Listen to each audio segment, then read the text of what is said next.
உச்சநீதிமன்றம் சொன்னால் செய்யணும், ஒழுங்காற்று ஆணையம் சொன்னால் செய்யணும். அதற்காக தான் அவங்க கூட்டத்தையே கூட்டினாங்க. சர்வகட்சி கூட்டத்தை கூட்டினதை இந்த மாதிரி நமக்கு அழுத்தம் வந்திருக்கு, செய்யணுமா இல்லையாண்டு. ஆனால் அதுக்கு முந்தின நாள் மழை பெஞ்சிருச்சு, தண்ணி வந்துருச்சு. ஆனால் பிரச்சனை என்னன்னு சொன்னால், இன்றைக்கு தமிழக முதல்வர் பிரதமர் மோடியை சந்தித்தார். அதே மாதிரி ஒழுங்காற்று குழுவுக்கு 2 முறை போனாங்க. முதல் முறை வந்து நாங்கள் 1 வாரம் வெயிட் பண்ணுங்கள், அங்கே உள்ள நிலையை பற்றி தெரிஞ்சுக்கிறோம்னு சொன்னாங்க. தெரிஞ்ச பிறகு அந்த ஒழுங்காற்று ஆணையம் இந்த அரசுடைய அதிகாரிகளிடம் நாங்கள் 4.5 டிஎம்சி தந்துடுறோம், டெய்லி 3 சொன்னாங்க. அதை 2 நாள் தர்றதா இல்லையாங்கிற முடிவு பண்ணுறதுக்கே 2ஆம் தேதி மீட்டிங் வச்சாங்க. ஆனால் நமக்கு மேலே ஒரு அந்த அடிப்படையில் இன்றைக்கி மழை வந்திருக்கு. இல்லை, சட்டத்தை மதிக்கணும். கர்நாடக அரசு தான் சொல்றேன். பாஜக ஆட்சி இருக்கும் பொழுது சரி, அதே மாதிரி திறந்து விடாம இருந்தாங்க. பிரதமர் அன்னைக்கு டாக்டர் மன்மோகன் சிங் இருந்தாரு, 11 டிஎம்சி விடன்னு அழுத்தம் கொடுத்தாரு. அன்னைக்கு பாஜக அரசு விட்டுச்சு. இதெல்லாம் அன்னைக்கு நடந்த விஷயங்கள்.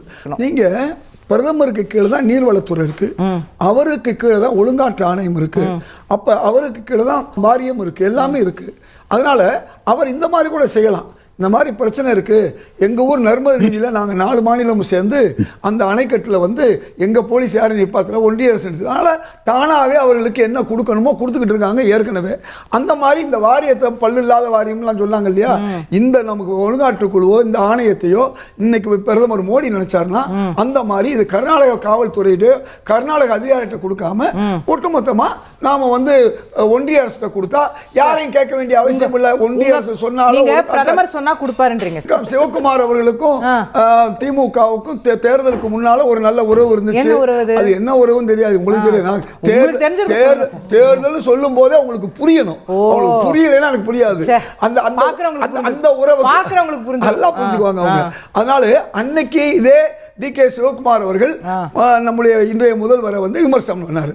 அதே டி.கே. சிவகுமார் நம்முடைய மாண்புமிகு முன்னாள் முதல்வர் ஸ்டாலினை பாராட்டினார். இதெல்லாம் அரசியல்ல எல்லாம் சகஜம் அப்பான்னு சொல்லுவாங்க இல்லையா. அதனால பிரச்சனை அங்கே இல்லை. நான் டி.கே. சிவகுமாரையும் குற்றம் சொல்றேன். அது எடியூரப்பாவா இருந்தாலும் சரி, ஷட்டரா இருந்தாலும் சரி, கர்நாடகத்துல வந்து இந்த வேலையை செய்யறாங்க. இதுக்கெல்லாம் என்ன காரணம்? இந்த 4 அணைகளை கட்டினாங்க. என்ன கபினி, ஹேரங்கி, ஹேமாவதி, சொர்ணாவதி. அப்ப காமராஜர் கேட்டாரு, எப்ப அந்த ஹேமாவதியை கட்ட விடுறீங்கன்னு கேட்டாரு. அன்னைக்கு இருந்தது திமுக அதிமுக ஆட்சி. கட்டுறது கர்நாடகா. தண்ணி பிரச்சனை 2 பேருக்கு பிரச்சனை வந்தா தாங்க 3வது மேல போகணும். அந்த பிரச்சனை யார் தடுக்கணும்?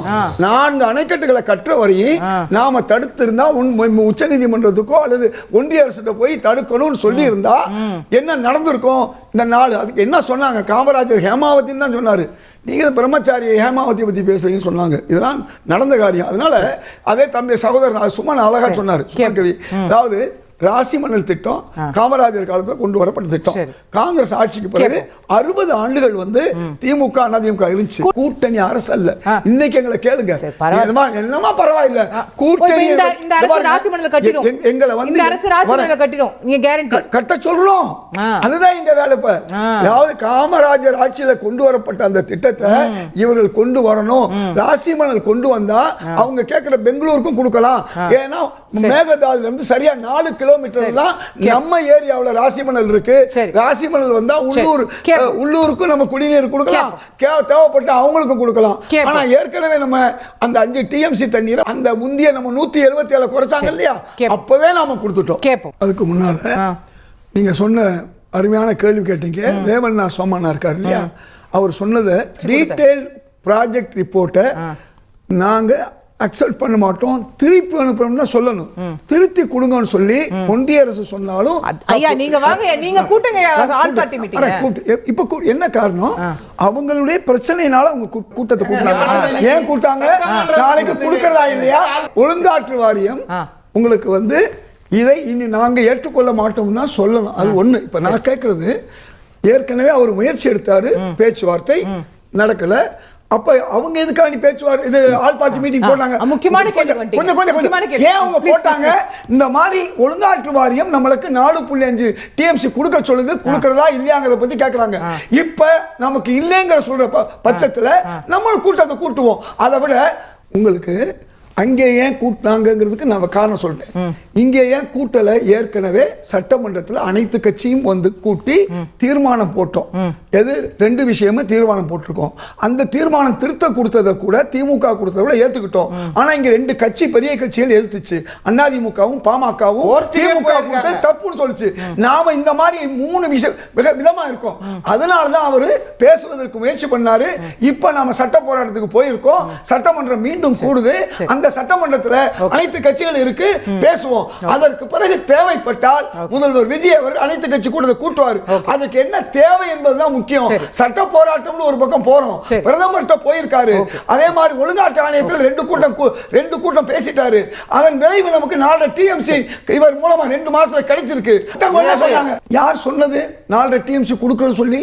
அங்கேதான் சொன்னாங்க. அதனாலதான் கூட்டம் போட்டாங்க. கர்நாடகத்தில் கூட்டம் போட்டதுக்கு என்ன காரணம் தெரியுமா? ஒழுங்காற்று ஆணையம் வந்து நீ 4 கொடுக்கணும் சொன்னதுனாலதான். அதுக்குள்ள முயற்சி அவங்க 2 கூட்டத்துக்கு போய் ஏற்பாடு பண்ணாங்க. ஒரு 2 மாசத்துல பண்ணிட்டாங்க. பல வருஷமா இவங்க அணையை கட்ட விட்டாங்க.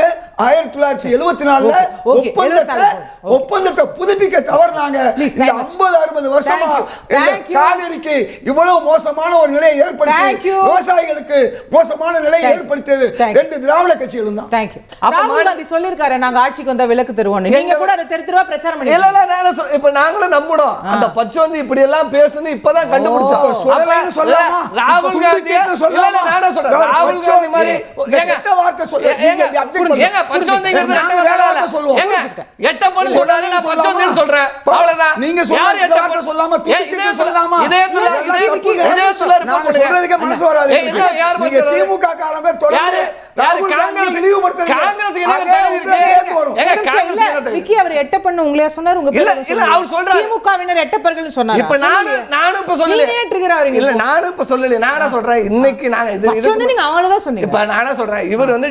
பத்தி பேசுறாரு. திமுக என்ன நிலைப்பாடு எடுக்க போது, யாரெல்லாம் எட்டப்பன்களா அவர் திமுக சொல்லவே இல்ல தலைவரே.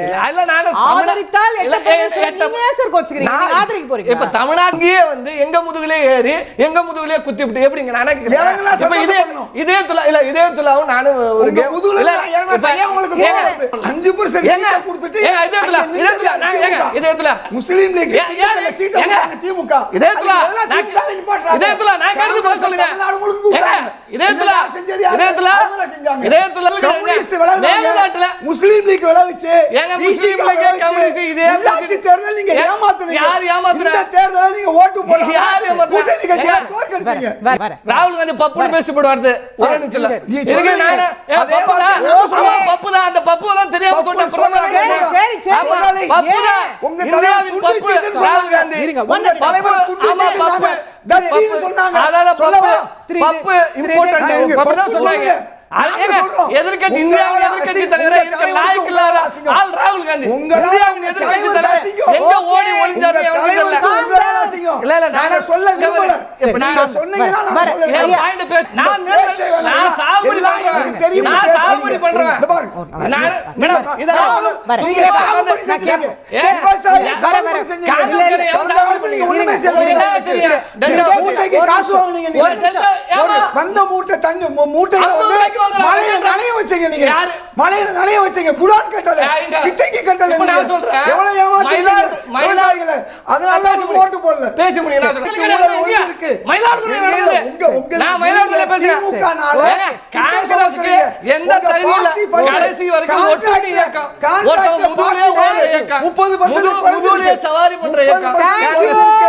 Thank you. பார்ட்டி ஃபண்ட் குறைஞ்சிருக்கு. ஆமா பார்ட்டி ஃபண்ட் குறைஞ்சிருக்கீங்க. Thank you. உலகத்துக்கே தெரியும். பல பார்ட்டி ஃபண்ட் கட்சி தான் Congress. Sir break taluka office ஒழுங்கா நடக்குது. பத்திரப்பதிவு ஆபீஸ் ஒழுங்கா நடக்குது. ஐயா பிரேக் உங்களுக்கு பிடிக்கல. ஐயா பிரேக் ஏன்னா பல்லாயிரம் கோடி நீங்க கேளுங்க. ரெப்ரசன்ட் இப்ப ராகுல் காந்தி இருந்தார். சார் முடிஞ்சு முடிக்கணும். ராகுல் காந்தி நம்மள விட்டு போயிட்டாரு. ஓட்டு கலைக்காத பதறாரு. ஐயோ அவர் எல்லா தப்பா சொல்றீங்க. இதெல்லாம் விஜய் போராடினாரு. தண்ணி வந்துட்டு நைஸா சங்க ஆங்கிள் சைடு கேப்ல ஓட்டாரு பாத்தீங்களா?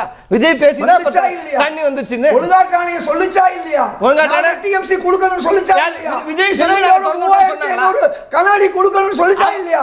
விஜய் அவர்களுடைய அதிகாரிகள் ரொம்ப ஆளாயிருக்காங்கல்ல விவசாயிகள், அவர்களுக்கு உரிய நிவாரணத்தை தமிழ்நாடு அரசு கொடுக்கணும்.